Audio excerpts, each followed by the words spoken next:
الحمد لله رب العالمين وصلى الله وسلم وبارك على نبينا محمد وعلى آله وصحبه أجمعين أما بعد. Continue la lecture, la traduction du livre Qasas al-Anbiya du Cheikh Abdurrahman al-Sa'di rahimahullah ta'ala. La semaine dernière, on avait terminé de citer l'histoire de notre père Adam alayhi salam.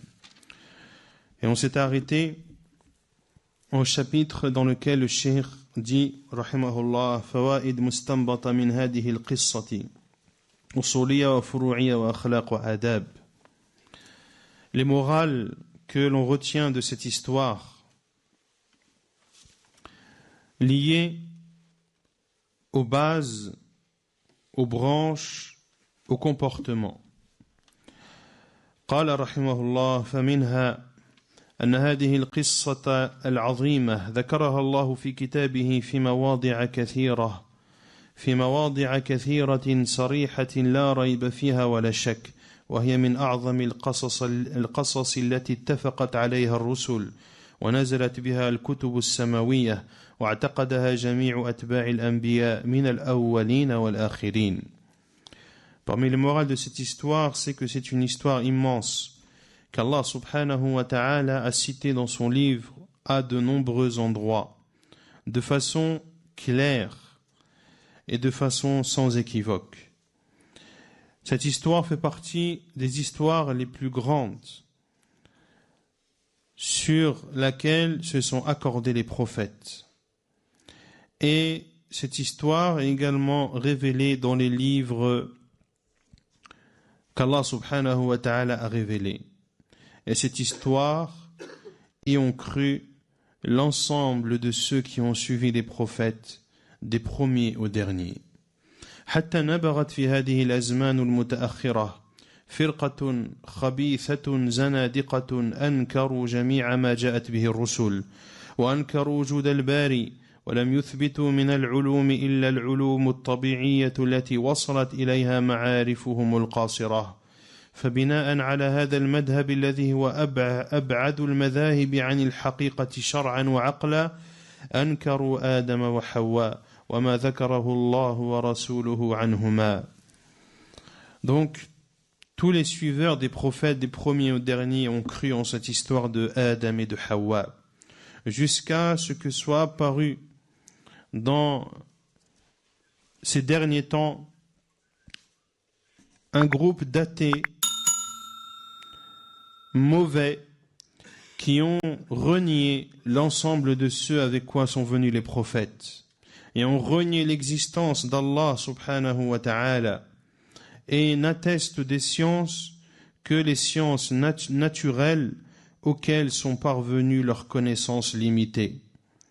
Et en se basant sur cette pensée qui est la plus éloignée des pensées de la réalité, que ce soit religieusement ou même de façon rationnelle, ils ont renié Adam et Hawa et ce qu'Allah a cité et son prophète à leur égard.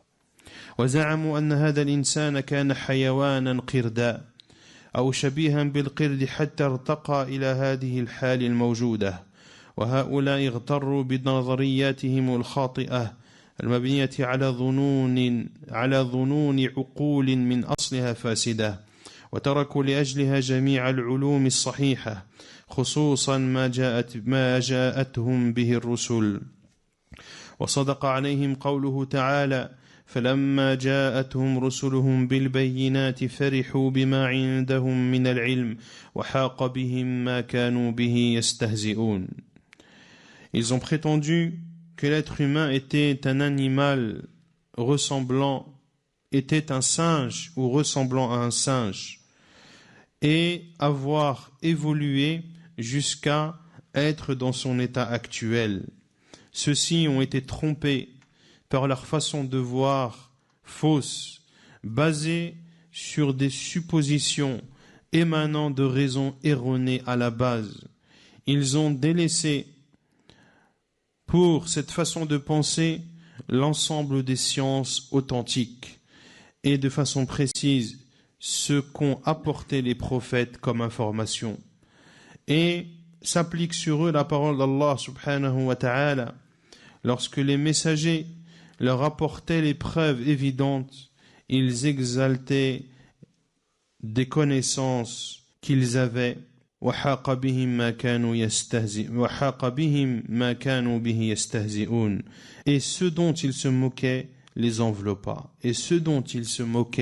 les enveloppa وهؤلاء أمرهم ظاهر لجميع المسلمين ولجميع المثبتين وجود الباري ويعلمون أنهم أضل الطوائف ولكن تسرب على بعض المسلمين من هذا المذهب الدهري بعض الآثار والفروع المبنية على هذا القول إذ فسر طائفة من العصريين سجود الملائكة لآدم أن معناه تسخير هذا العالم للآدميين وأن المواد الأرضية والمعدنية ونحوها قد سخرها الله للآدمي وأن هذا هو معنى سجود الملائكة ولا يستريب مؤمن بالله واليوم الآخر أن هذا مستمد من ذلك الرأي الأفن وأنه تحريف لكتاب الله لا فرق بينه وبين تحريف الباطنية والقرامطة وأنه إذا أولت هذه القصة إلى هذا التأويل توجه نظير هذا التحريف لغيرها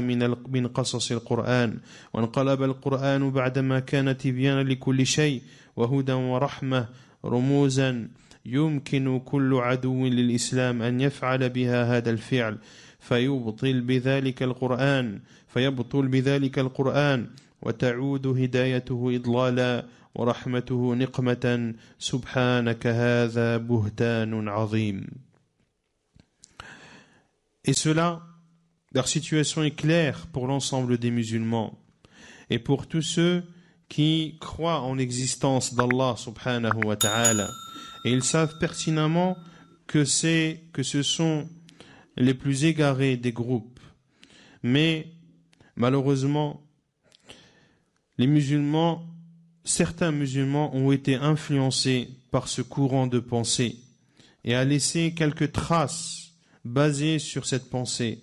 Lorsque certains contemporains ont expliqué la prosternation des anges à Adam en disant que la signification de cela est la mise à disposition de ce monde aux êtres humains et que les éléments en rapport et que les éléments terrestres et que les minéraux et autres qu'Allah subhanahu wa ta'ala les a mis à la disposition des fils d'Adam. Et ceci est l'explication de la prosternation des anges. Et nul doute, celui qui croit en Allah et au jour dernier, ne doute pas que cette interprétation émane de ce courant et de cette pensée néfaste, et que c'est une falsification du livre d'Allah. Il n'y a aucune différence entre cette interprétation et la falsification de l'Batiniyah ou al-Qaramita, qui sont deux sectes, qui en réalité ce sont deux noms qui veulent dire la même secte. Et parmi la croyance de al-Batiniyah, leur croyance est basée sur le fait de cacher leur croyance. Pour cela que celui qui montre sa croyance est banni chez eux. Et cela fait partie des bases de leur croyance, de ne pas montrer sa croyance. Quelle est la croyance de l'Batiniyah ? Il croit qu'il y a deux divinités. Et que les deux divinités, ils n'ont pas de moment d'existence, ils n'ont pas de début, si ce n'est que l'un a été la cause de l'existence de l'autre. Et parmi la croyance de l'Batiniyah, il croit que le Coran n'est pas la parole d'Allah, mais que ce sont des paroles apportées par le prophète sallallahu alayhi wa sallam wa l'ayadu billah. Et le cheikh dit, il n'y a aucun doute donc que ceci est une falsification du livre d'Allah. Et que si l'histoire de Adam est interprétée de cette façon, eh bien, d'autres falsifications peuvent être faites sur le reste des histoires du Coran. Et le Coran, qui est explicite et qui montre toute chose, qui est une guidée et une miséricorde, deviendrait alors un emblème et permettrait à tout ennemi de l'islam de faire avec le Coran ce qu'il veut. Il abolirait alors par ceci le Coran et la guidée du Coran, et sa guidée serait transformée en égarement, sa miséricorde en punition.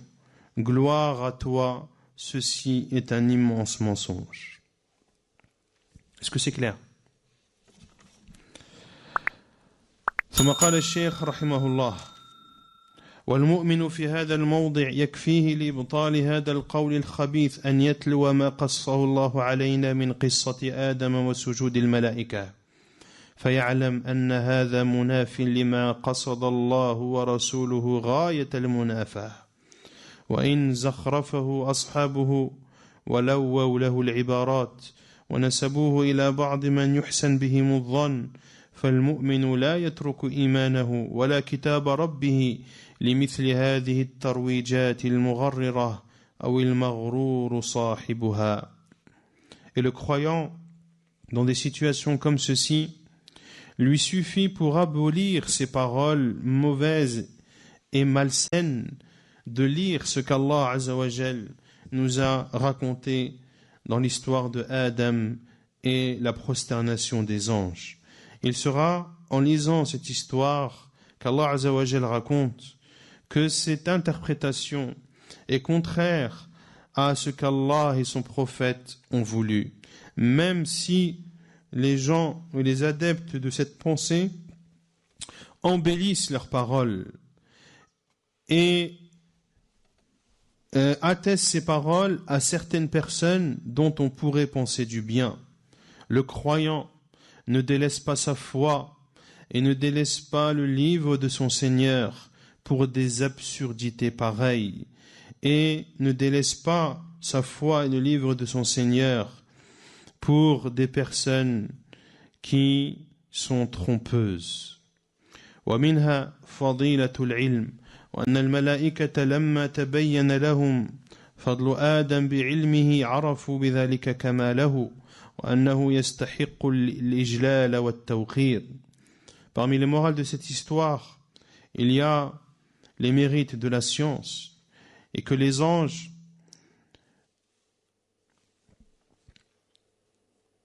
lorsque le mérite d'Adam alayhi salam leur est apparu de par sa science, de par la science qu'Allah Azza wa Jal lui a accordée lorsqu'il lui a enseigné le nom de toute chose, ils ont alors découvert et ont su la complétude de cet être humain et qu'il mérite le respect. ومنها أن من من الله عليه بالعلم عليه أن يعترف بنعمة الله عليه وأن يقول كما قالت الملائكة والرسل قالوا سبحانك لا علم لنا إلا ما علمتنا وأن يتوقع التكلم بما لا يعلم فإن العلم أعظم المنن وشكر هذه النعمة بالاعتراف لله بها والثناء عليه بتعليمها وتعليم الجهال والوقوف على ما علمه العبد والسكوت عما لم يعلمه. Parmi les morales de cette histoire, il y a le fait que celui à qui Allah Azza wa Jal a fait don de la science se doit d'être reconnaissant envers ce bienfait d'Allah sur lui et de dire, comme ont dit les anges et les prophètes, ils ont dit gloire à toi, nous n'avons de science que ce que tu nous as enseigné. Et que la personne ne doit pas parler sans science, car la science est le plus immense des dons. Et la reconnaissance de ce bienfait a lieu ou se fait en reconnaissant ce bienfait à Allah et en le remerciant, en enseignant cette science, en l'apprenant aux ignorants et en parlant de ce que l'on sait et en se taisant lorsque l'on ne sait pas. ومنها أن الله جعل هذه القصة لنا معتبرا وأن الحسد والكبر والحرص من أخطر الأخلاق على العبد فكبر إبليس وحسده لآدم صيره إلى ما ترى وحرص آدم وزوجه حملهما على تناول الشجرة ولولا تدارك رحمة الله لهما لأودت بهما إلى الهلاك ولكن رحمة الله تكمل الناقص وتجبر الكثير وتنجي الهالك وترفع الساقط. Parmi les morales de cette histoire, c'est que la jalousie, l'orgueil et la convoitise sont les plus dangereux des comportements envers le serviteur. Puis le cheikh met un commentaire. قال الحافظ ابن القيم رحمه الله أصول الخطايا كلها ثلاثة الكبر وهو الذي أصار إبليس إلى ما أصاره والحرص وهو الذي أخرج آدم من الجنة والحسد وهو الذي جرأ أحد بني آدم على أخيه فمن وقي شر هذه الثلاثة فقد وقي الشر فالكفر من الكبر والمعاصي من الحرص والبغي والظلم من الحسد انتهى من الفوائد. Puis le cheikh cite une parole de l'imam al-Hafid ibn al-Qayyim rahimahullah dans son livre Al-Fawaid, la page 105. Il dit rahimahullah, la base des erreurs sont de trois. L'orgueil, et c'est ce qui a fait qu'Iblis est arrivé à là où il est arrivé.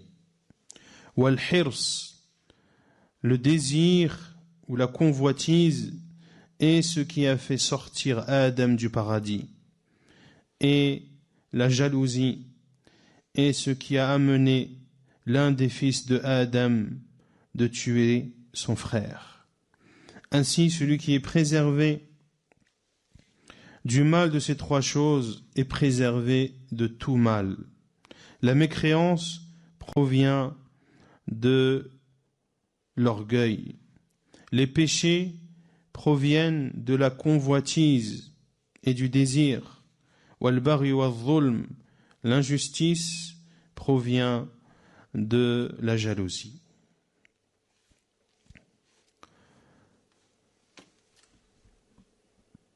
ثم قال الشيخ, le cheikh a dit, l'orgueil d'Iblis ainsi que sa jalousie envers Adam l'ont amené à ce que tu as constaté. Et la convoitise et le désir de Adam et de sa femme les ont amenés à manger de cet arbre. Et si ce n'était la miséricorde d'Allah, ceci aurait provoqué leur perte.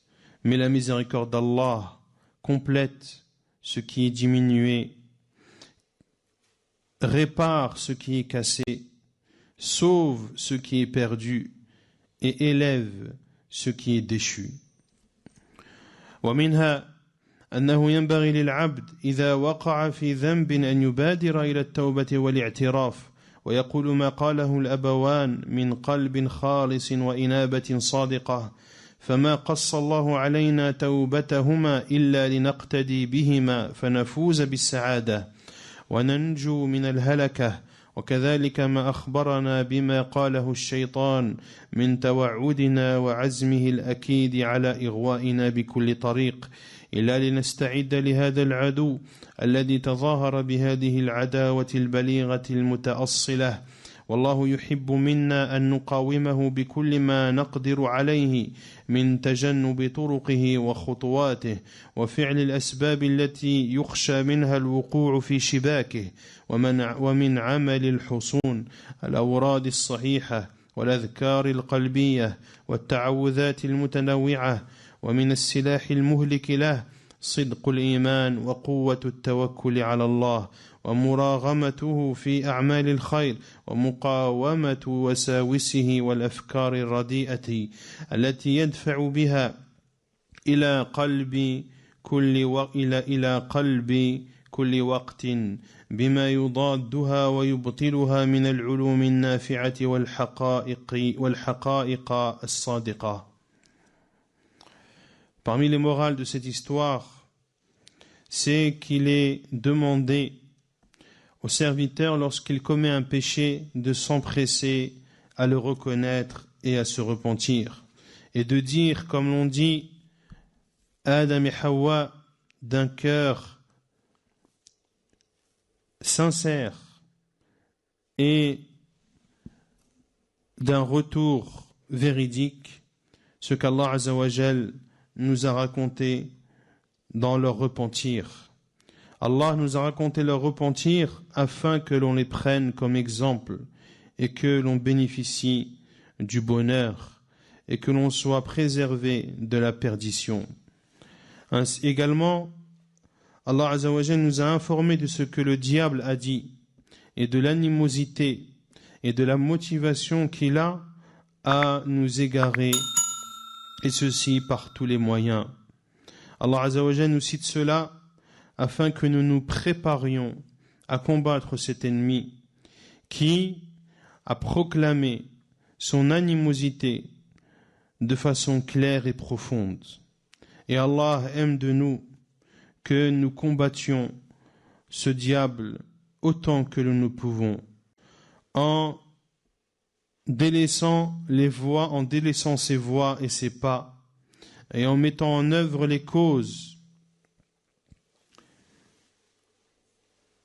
qui nous permettent d'échapper au filet du diable et de mettre en œuvre les protections parmi les rappels authentiques et les adhkar al-qalbiyah et les rappels liés au cœur. Également de mettre en pratique les formules de protection diverses, autrement dit que nous a enseigné le prophète sallallahu alayhi wa sallam. Et parmi les armes destructrices du diable, la véracité dans la foi et la force dans la confiance que l'on place en Allah. De défier le diable en faisant les œuvres du bien, de lui tenir tête face à ses suggestions et aux mauvaises pensées qu'il insuffle dans le cœur à tout moment, de lui tenir tête et de s'opposer à cela par les sciences bénéfiques et par la vérité sincère. ومنها أن فيها دلالة لمذهب أهل السنة والجماعة المثبتين لله ما أثبته لنفسه من الأسماء الحسنى والصفات كلها لا فرق بين صفات الذات ولا بين صفات الأفعال. Et dans cette histoire, il y a également une preuve qui atteste la voix des gens de la Sunnah, qui atteste à Allah ce qu'il s'est attesté parmi les noms les plus beaux et les attributs. Point de différence entre les attributs liés à l'essence d'Allah et aux attributs liés aux actes d'Allah. ومنها إثبات اليدين لله كما هو في قصة آدم صريحا لما خلقت بيدي فله يدان حقيقة كما أن ذاته لا تشبهها الذوات فصفاته تعالى لا تشبهها الصفات. Et parmi les morales de cette histoire, c'est d'attester à Allah Azza wa Jal les deux mains, comme Allah Azza wa Jal se l'est attesté de façon claire dans l'histoire de Adam, lorsqu'il a dit subhanahu wa ta'ala lima khalaqtu biyaday, lorsqu'il a dit au diable, pourquoi ne te prosternes-tu pas devant ce que j'ai créé par mes deux mains? Ainsi Allah a deux mains véritables Et de la même façon que son essence, rien ne lui ressemble, ses attributs également, rien ne leur ressemble. Wallahu a'lam. Wa sallallahu wa sallam wa baraka ala nabiyyina Muhammad wa ala alihi wa sahbihi ajma'in.